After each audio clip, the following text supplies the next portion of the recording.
नमस्कार मित्रांनो, मी राजेश माने यूट्यूबच्या बातमी.इन न्यूज चॅनलवर आपल्या सर्वांचे स्वागत.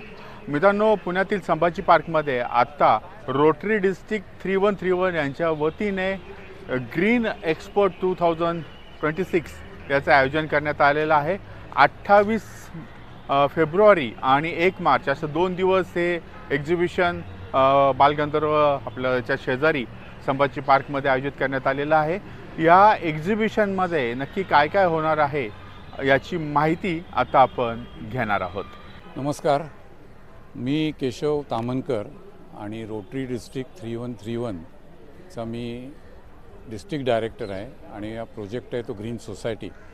या ग्रीन सोसायटीच्या अंतर्गत आम्ही ग्रीन एक्सपो रोटरीतर्फे दरवर्षी भरवतो. या ग्रीन एक्सपो 2026 हे 3रं वर्ष आहे आणि आज सकाळी त्याचं उद्घाटन झालं. प्रख्यात जलतज्ञ डॉक्टर राजेंद्र सिंह राणा यांच्या हस्ते आज उद्घाटन करण्यात आलं.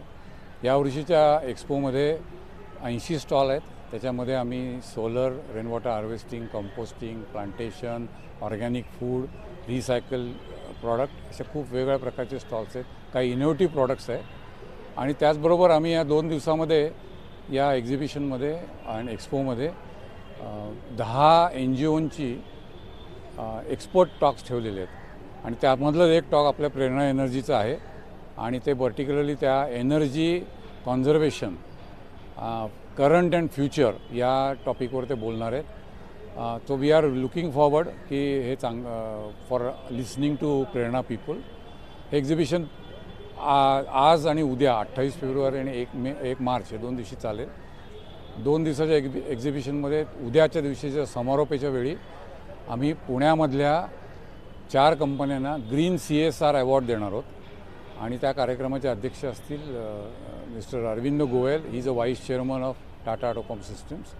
तर माझी सर्वांना विनंती आहे, सगळ्यांना अपील आहे की जास्तीत जास्त लोकांनी या एक्सपोमध्ये भेट द्या. तुम्हाला नवीन प्रॉडक्ट्स बघायला मिळतील.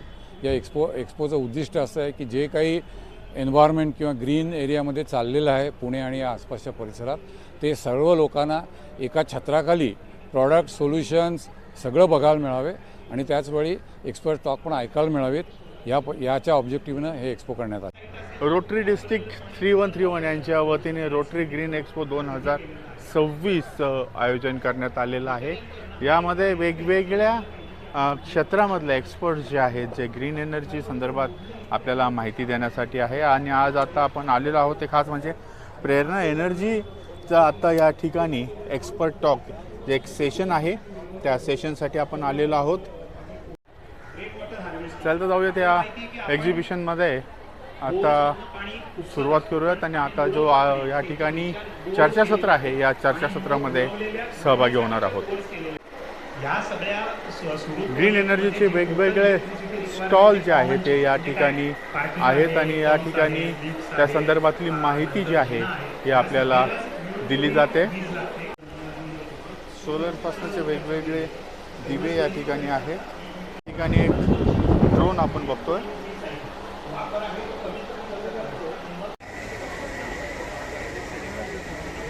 प्रेरणा ग्रुपचे पॅनलिस्ट, रोटरी क्लबचे सदस्य आणि सर्व पुण्यातले नागरिक, एनर्जी, एन्व्हायरमेंट आणि शेअर्ड फ्युचर या अतिशय महत्त्वाच्या विषयावर आज पॅनल डिस्कशन सुरू करताना मला अतिशय आनंद होत आहे. आज आपल्यासोबत प्रेरणाचं अनुभवी पॅनल आहे. एनर्जी मॅनेजमेंट, कार्बन व्हेरिफिकेशन आणि अकॅडमिक लिडरशिप हे असं संमिश्र असलेलं पॅनल आपल्यासमोर आहे.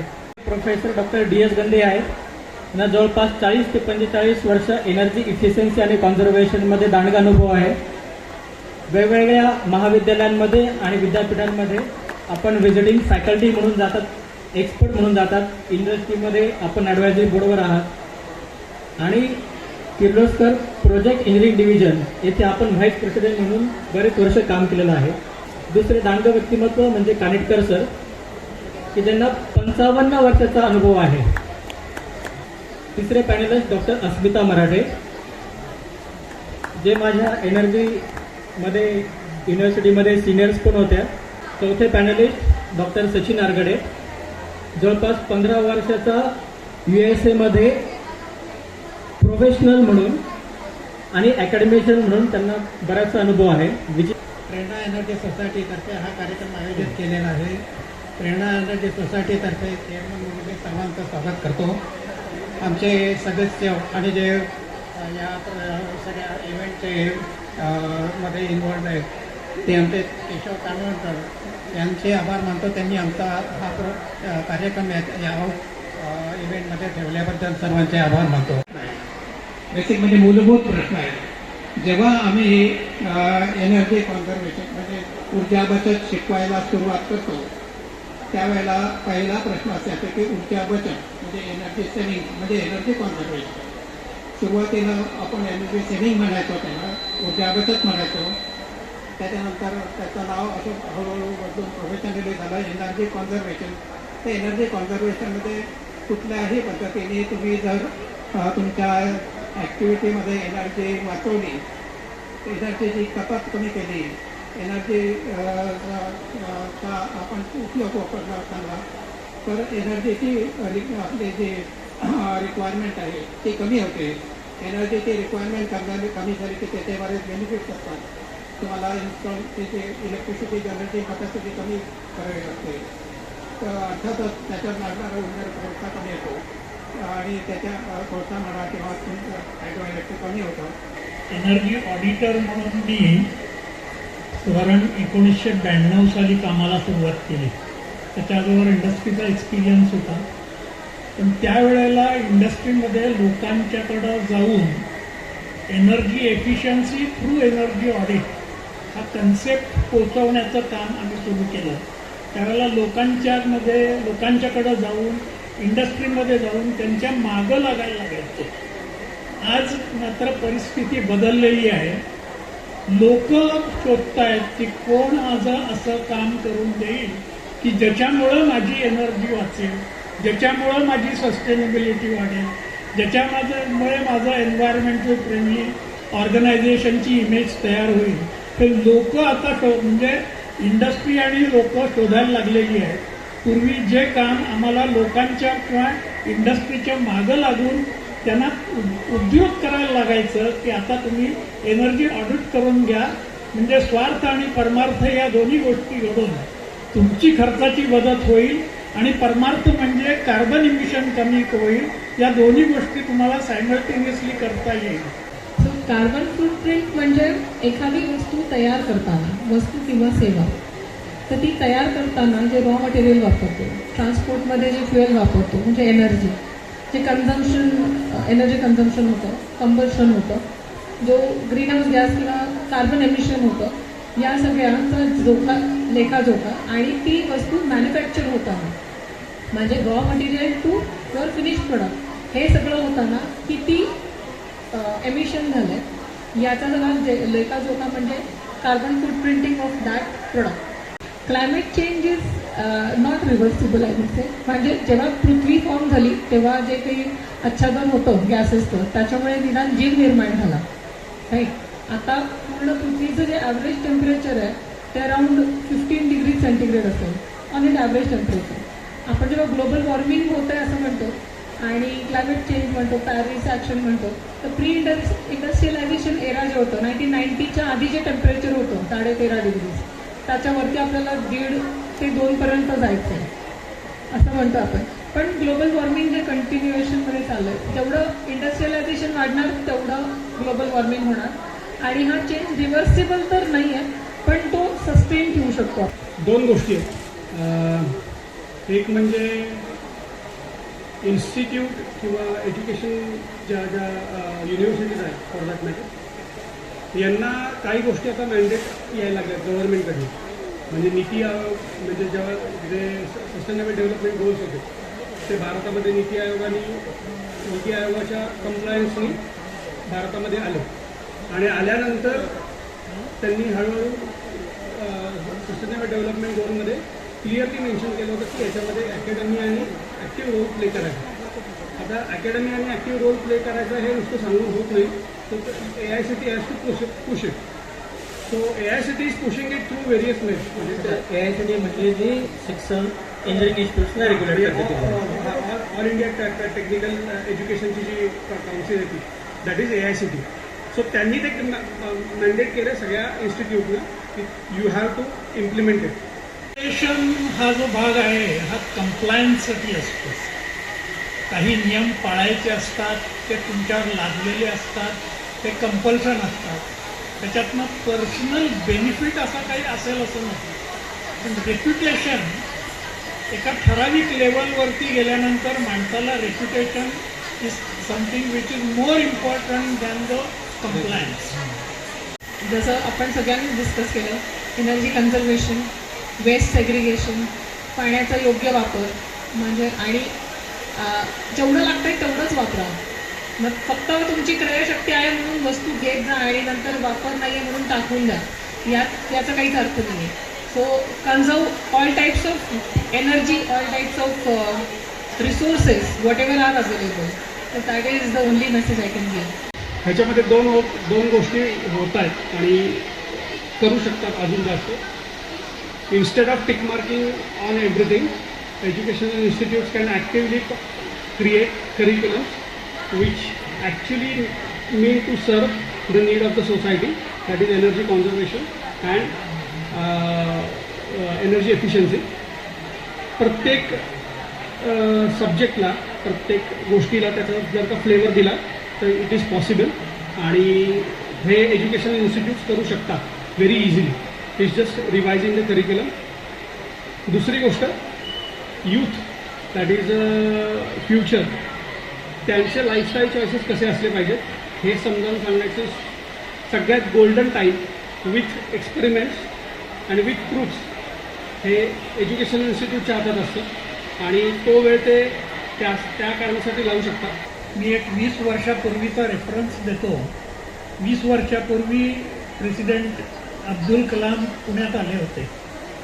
त्यावेळेला त्यांनी पुण्यातली एकंदर जी काही वस्तुस्थिती आहे म्हणजे educational institute, training and teaching staff, वेगळे उद्योजक, वेगळ्या नवीन शोध निबंध किंवा शोध लागणाऱ्या इन्स्टिट्यूट, या सगळ्या गोष्टीचा विचार केल्यानंतर त्यांनी त्यावेळेला सांगितलं होतं why we should not take mission Pune as a mission for solar city. जर जर्मनीमध्ये 20 वर्षापूर्वी सोलर एनर्जी व्हायबल असू शकते तर पुण्याला किंवा हिंदुस्थानाला सोलर कंट्री म्हणून कन्व्हर्ट का होऊ शकत नाही. आणि कंट्री होण्यासाठी as a corporate Pune he solar city का होऊ शकत नाही या प्रश्नाचं उत्तर मला त्यावेळेला मिळेल असं आणि त्याच्यावर आपण चर्चा घडवू असं मला वाटतं. आज का बहुत ज़्यादा मीनिंग है क्योंकि ग्रीन वर्ड अभी आप देखें, रोटरी ग्रीन एक्सपो, और अभी ग्रीन वर्ड एक फैशन सा बन गया है. हर एक चीज़ में ग्रीन अटैच कर दो तो आपको लगता है ग्रीन हो गए. तो एक दूसरा चैलेंज हो रहा है वाइल इंडिया, जैसे आपने बताया कि अभी 10-20 years growth of India is unprecedented compare to others. कल मैं एशिया इकोनॉमिक डायलॉग PIC में हो रहा था. आई वॉज हियरिंग मैनी हाई intellects there. So very clearly we don't even know that we have never experienced this rate of growth ever in our lives जो अपने सामने हो रहा है. दूसरी जो एक कन्वर्सेशन में आ रही है जो वर्ड है AI. आज देखिए सुबह राजेंद्र सिंह जी ने AI का शब्द यूज किया, लेकिन AI करके लोग जॉब चला जाएगा, कितना इम्प्रूवमेंट होगा, ये सब बात हो रही है बड़ी, लेकिन वो AI को सक्षम होने के लिए जो उसके पीछे की एनर्जी की ज़रूरत है उसके बारे में किसी को कुछ पता नहीं है और ऐसा लगता है कि हवा से चलेगा वो. So for a country like US एक अलग है जिसमें चैलेंज ऑफ GDP ग्रोथ उतनी नहीं है जितनी हमारी है. हमारी per capita income is nothing compare to their. एक हमारी जो 20 साल की ग्रोथ है इंडिया की, उसमें अभी AI का और हमारा डेटा सेंटर लगाने का, ग्रीन हाइड्रोजन करने का, सबका जो नेक्स्ट 20 ईयर्स का गोल है उसमें how that will impact the energy demand for India, उसके ऊपर आपका कुछ. Is going on. It will go up. But just few years back, we introduced the term Internet of Energy (IoT). So already about Internet of technology in energy sector, there is a lot of effort now, discussion going on, lot of effort going on. But very importantly, you said that AI. So I had raised this question that is there anyone expert who can tell us about how is AI in energy? So we are searching for an expert to talk about that. But my feeling is, as you mentioned, AI requires its data center. It requires tremendous amount of energy. Everywhere in the world, people are facing this. That how to supply power to for this AI.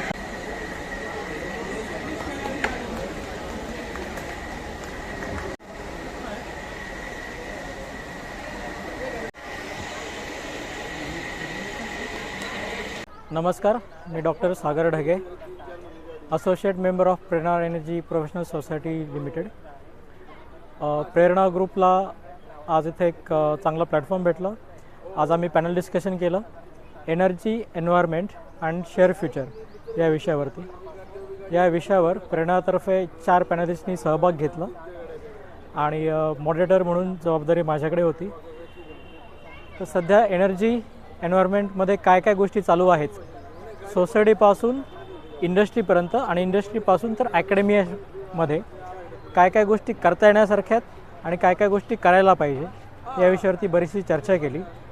सोसायटीमध्ये, इंडस्ट्रीमध्ये आणि ॲकॅडमिक्समध्ये सस्टेनेबिलिटीवरती काय काय problems आहेत, फक्त problems नाही तर त्याचे सोल्युशन्स काय असू शकेल आणि भविष्याच्या पिढीला त्याच्यावरती काय काम करायला पाहिजे याविषयी आज प्रेरणाच्या तज्ज्ञ लोकांनी संपूर्ण येथे उपस्थित असलेल्या ऑडियन्सला, इंडस्ट्री प्रोफेशनल्सला मार्गदर्शन केलं. हे एक प्रेरणासाठी एक मोठी अचिव्हमेंट होती आणि एक जबाबदार संस्था म्हणून प्रेरणा आणि सस्टेनेबिलिटी या विषयावर आपलं आज एक मोलाचं कॉन्ट्रीब्युशन रोटरी एक्सपोच्या माध्यमातून इथे पुण्यामध्ये आपलं योगदान दिलेलं आहे आणि ही एक अभिमानास्पद गोष्ट प्रेरणाच्या नावावरती इथे नोंदवली गेलेली आहे. धन्यवाद. नमस्कार, मी डॉक्टर सचिन आरगडे.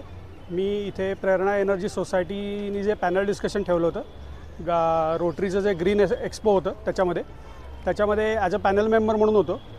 मी ॲकॅडमिक इन्स्टिट्यूटला रिप्रेझेंट करायला आलो होतो आणि त्याच्यामध्ये आम्ही एनर्जी, सस्टेनेबिलिटी आणि सोसायटीचे पुढचे जे काय प्रॉब्लेम्स आहेत त्याच्यावरती चर्चा केली. त्याच्यामध्ये अकॅडमियाचा काय रोल असू शकतो याच्यावरती मी काही गोष्टी मांडल्या आणि सगळ्या पॅनलिस्टनी साधारणतः एनर्जी कन्झर्वेशन आणि एनर्जी एफिशियन्सीवरती त्यांची मतं व्यक्त केली. प्रेरणा एनर्जी सोसायटीला रोटरीचे जे एक्झिबिशन झालं त्याच्यामध्ये पॅनल डिस्कशन करता आमंत्रित करण्यात आलेलं होतं. आमचे 4 एक्सपर्ट यामध्ये आमच्यातर्फे त्यांनी संवाद साधला. आमचे डॉक्टर सागर ढगे यांनी या कार्यक्रमाचं नियोजन केलं होतं.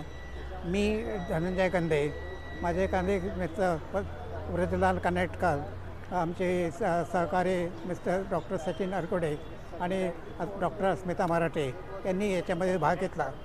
प्रामुख्याने ऊर्जा बचतीचा कार्यक्रम, त्याचे उपक्रम काय असतात, याचे याबद्दल एनर्जी एफिशियन्सी, एनर्जी कॉन्झर्वेशन याच्या संदर्भात माहिती देण्यात आली. त्यानंतर कार्बन एमिशनच्याबद्दल माहिती देण्यात आली. रिन्युएबल एनर्जी सोर्सेसच्याबद्दल याच्यामध्ये प्रश्न विचारण्यात आले. तर रिन्युएबल एनर्जी सोर्सेसचा प्रोग्रेस कसा इंडियामध्ये होतो त्याची माहिती देण्यात आली.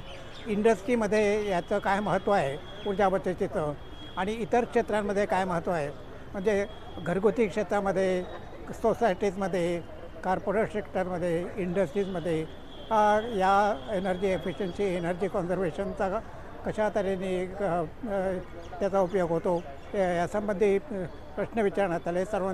सर्व आमचे जे एक्सपिरियन्स जे पॅनलिस्ट होते त्यांनी विचारल्या सगळ्या प्रश्नांची उत्तरं दिली आणि भविष्यामध्ये आपलं काय धोरण असेल, भविष्यामध्ये आपण एन्व्हायरमेंटमध्ये काय करू, एनर्जीच्यामध्ये काय करता आहे, आपल्या पुण्या सिटीमध्ये आपल्याला किती स्कोप आहे आणि आपण काय करता येईल या संदर्भी भाषण झाले. तसंच या संदर्भातल्या एज्युकेशन फील्डमधल्या संधी काय आहेत, त्या याच्यामध्ये एज्युकेशन फील्डमध्ये त्याचं कॉन्ट्रीब्युशन किती आहे, आपण कुठे आहोत तिथे, या संदर्भात ते प्रश्न विचारले. आमच्या पॅनलने त्या सगळ्या याच्याबद्दल उत्तरं दिली. हा कार्यक्रम नियोजन केल्याबद्दल या यांचे आभार ग्रीन याचे आभार मानतो. थँक्यू. नमस्कार, मी डॉक्टर अस्मिता मराठे. आज आपण इथे रोटरी ग्रीन एक्सपोच्या निमित्ताने जमलो आहोत. मला प्रेरणा एनर्जी सोसायटीकडून आमंत्रण देण्यात आलं होतं, ॲज वेल ॲज रोटरीकडून आमंत्रण देण्यात आलं होतं. तर आज आपण इथे सस्टेनेबिलिटी, प्रोडक्ट कार्बन फूटप्रिंटिंग आणि क्लायमेट चेंज आणि एनर्जी कन्झर्वेशन अशा विविध विषयांवर चर्चा केली आणि प्रेक्षक आणि पॅनल मेंबर्स यांनी खूप विविध विषयांवर चर्चा केल्यानंतर असं एक आपण म्हणू शकतो की सोसायटीला ऑल अँड ऑल सगळ्यांनाच गरज आहे सस्टेनेबिलिटीची, आणि ही आपली रिस्पॉन्सिबिलिटी पण आहे आणि ही आपली अपॉर्च्युनिटी पण आहे. So we all should conserve all the resources, energy, waste, water, everything. Thank you. Brajlal Kanetkar, energy auditor, manufacturer, consultant, teacher, adviser on energy. 55 वर्ष एनर्जी या विषयामध्ये अभ्यास आणि कार्यरत. रोटरीचा जो आत्ता संभाजी उद्यानमध्ये कार्यक्रम झाला होता, त्या कार्यक्रमासाठी पॅनल डिस्कशनसाठी मला प्रेरणातर्फे आमंत्रित केलेलं होतं.